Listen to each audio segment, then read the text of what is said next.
Bagaimana sih Bu caranya untuk memberikan pengetahuan atau kesadaran hukum kepada anak-anak kita sejak kecil? Ya, saya kira inilah yang perlu kita lebih masyarakatkan. Bagaimana kita menanamkan disiplin dalam keluarga itu mulai dari anak-anak masih kecil. Jadi dalam keluarga itu perlu diwujudkan kesadaran hak, kewajiban dan tanggung jawab. Nah, mulai dari anak-anak kecil, mulai dari anak baru kenal dengan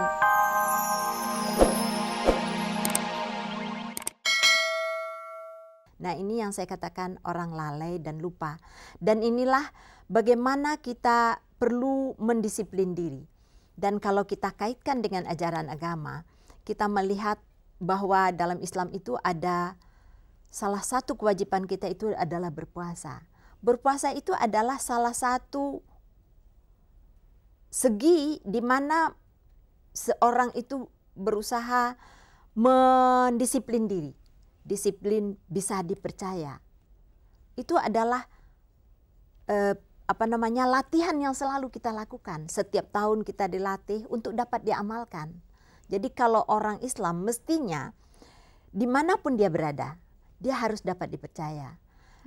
Dan demikian juga kalau dia sebagai hakim, apalagi hakim ini adalah berada dalam posisi yang sangat diandalkan oleh masyarakat, merupakan ujung tombak harapan atau harapan terakhir orang untuk mencari keadilan dan kebenaran. Dan kalau di sana juga tidak lagi dapat dipercaya, kemana lagi masyarakat ini mau mengadu? Di dunia ini, kalau kepada Tuhan masyarakat setiap hari dapat mengadu.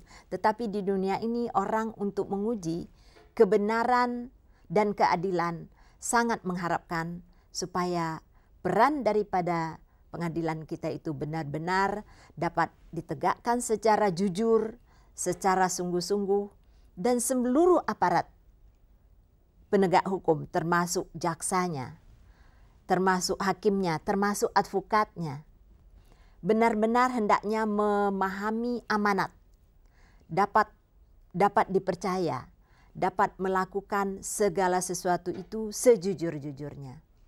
Nah, saya kira sangat didambakan oleh masyarakat kalau terakhir ini kita dengar keluhan turunnya wibawa hukum karena para penegak hukum yang tidak lagi konsisten.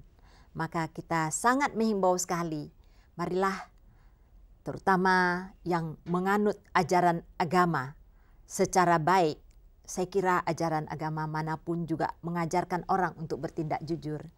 Dan negara kita ini adalah negara yang berdasarkan ketuhanan yang Maha Esa, di mana orang diharapkan dapat mengamalkan ajaran agamanya sejujur-jujurnya. Kita sangat mengharapkan, terutama para hakim, para jaksa, para advokat, para polisi, para penyidik, hendaknya dapat melakukan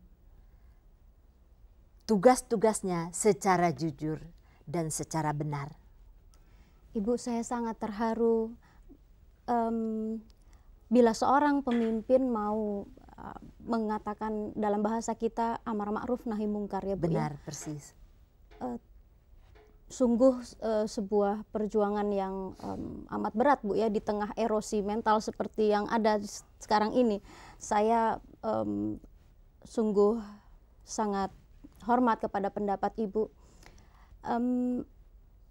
Di tengah kerisauan atau kegalauan rakyat yang bila kita bersentuhan langsung dengan mereka akan terasa sekali betapa perlakuan ketidakadilan membuat hidup mereka hancur luluh, ya Bu, ya.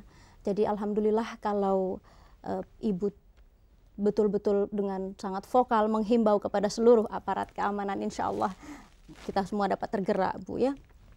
Ibu, selain masalah ketidakadilan di peradilan Indonesia, di negara kita ini, ada juga masalah yang sangat memprihatinkan, yang juga membutuhkan pemikiran dari para pemimpin, yaitu mengenai nasib buruh wanita terutama, di mana mereka tidak mendapatkan cuti hamil atau waktunya kurang, atau juga mengenai upah minimum, ya. Upah minimum yang sekarang kalau menurut saya sangat minim, ya Bu, ya.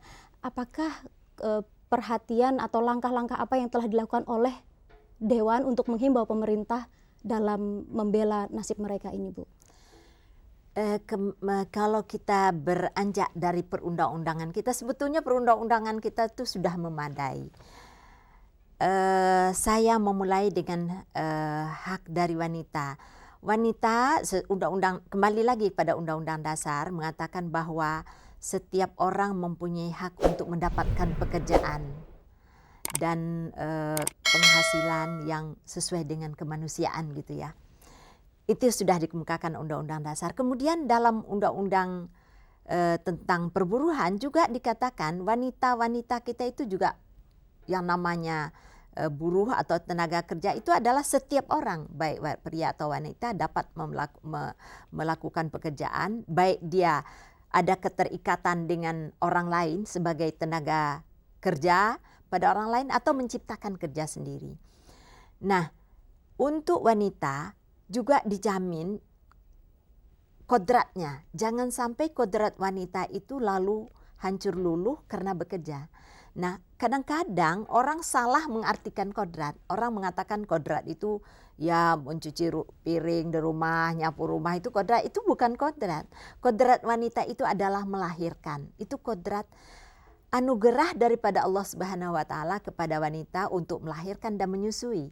Nah, untuk itu dia oleh undang-undang dijamin untuk dapat memperoleh cuti haid atau cuti hamil. Kadang-kadang ada wanita kita yang tidak tahu bahwa dia mempunyai hak untuk dapat cuti haid 2 hari. Betul. Pada waktu setiap bulan dia mendapatkan haid ini. Karena mungkin tidak diberitahu, Bu ya? Mungkin ya, inilah kita perlu lebih memasyarakatkan undang-undang kita, itu yang namanya kesadaran hukum ya. Jadi memang kesadaran hukum masyarakat kita juga masih perlu ditingkatkan. Mereka perlu mengetahui haknya. Wanita-wanita yang hamil dan melahirkan mempunyai hak untuk cuti 1,5 bulan sebelum melahirkan dan sesudah melahirkan 1,5 bulan lagi. Bahkan ada keinginan dari pemerintah, dalam hal ini Menteri Peranan Wanita, untuk diperpanjang agar supaya anak-anak ini mendapatkan kesempatan untuk menyusu dengan ibunya secara baik. Karena kita mengetahui air susu ibu itu adalah sangat bermanfaat untuk anak, demi pertumbuhan anak itu sendiri dan demi untuk kesehatan dia. Dan kalau kita lihat dalam Al-Quran juga dikatakan bahwa al-walidat, ibu-ibu itu menyusukan anaknya 2 tahun bahkan dikatakan oleh Al-Quran. Sedemikian rupa supaya lalu benar-benar dia dapat memperoleh kebutuhan fisik dan kebutuhan mental dari anak. Anak itu memperoleh kasih sayang, keakraban dengan seorang ibu yang lemah lembut, yang dapat mentransfer nilai-nilai yang baik kepada anaknya. Dalam masa 2 tahun itu adalah sangat-sangat penting sekali. Masya Allah. Ibu sudah memulai dengan masalah ASI, Bu ya. Ini saya sangat tertarik karena pemerintah saat ini sedang menggalakkan pemakaian atau pemberian ya Bu ya, lebih tepat pemberian ASI kepada anak-anak. Memang anak-anak ini kan adalah harapan masa depan kita Bu ya, harapan bangsa. Tapi Bu, nampaknya anjuran dari pemerintah untuk memberikan ASI kepada putra-putri kita tidak diimbangi dengan langkah-langkah yang menurut kami lebih konkret. Misalnya Ibu, bagaimana mengatasi masalah ibu bekerja? Ya, jadi sebetulnya ada anjuran dari pemerintah supaya di lingkungan-lingkungan kerja perlu diwujudkan tempat memelihara untuk perawatan bayi gitu ya. Dan barangkali di RCT ini juga saya kira alangkah baiknya saya melihat RCT ini adalah suatu kawasan daerah wilayah yang cukup luas di mana bisa sebetulnya, dan karyawan juga cukup banyak. Barangkali kalau juga diadakan tempat untuk bayi-bayi ini, sehingga ibu-ibu muda yang ingin menyusukan anaknya, ingin merawat anaknya juga akan terpelihara. Jadi dengan demikian kesejahteraan anak, pendidikan anak sekaligus dapat terkerjakan oleh seorang ibu yang kebetulan dia juga berprofesi atau melakukan kegiatan-kegiatan kerja di luar rumah. Ibu, mendengar betapa bersungguh-sungguhnya Ibu di dalam memperjuangkan, memperhatikan, mencintai nasib anak-anak di masa depan ini, saya sedikit tergelitik untuk menanyakan persoalan hukum kembali sebagai pertanyaan yang terakhir. Bagaimana sih Bu caranya untuk memberikan pengetahuan atau kesadaran hukum kepada anak-anak kita sejak kecil? Ya, saya kira inilah yang perlu kita lebih masyarakatkan. Bagaimana kita menanamkan disiplin dalam keluarga itu mulai dari anak-anak masih kecil. Jadi dalam keluarga itu perlu diwujudkan kesadaran hak, kewajiban dan tanggung jawab. Nah, mulai dari anak-anak kecil, mulai dari anak baru kenal dengan dunianya. Katakanlah misalnya membuang sampah, kita ajar anak, nah ini tempat sampah. Nah, nanti asal dia buang sampah ke sana, kita puji gitu. Jadi ada sistem dalam pendidikan itu yang dikatakan reward. Kita berikan imbalan kalau dia berbuat benar. Kita ajarkan yang benar. Nah, kamu kalau mengatakan yang berbicara dengan ibu, dengan orang tua harus hormat. Nah, ini sekarang ini saya kira saatnya kita harus menanamkan yang begitu dalam masyarakat, memantapkan ini dalam keluarga-keluarga.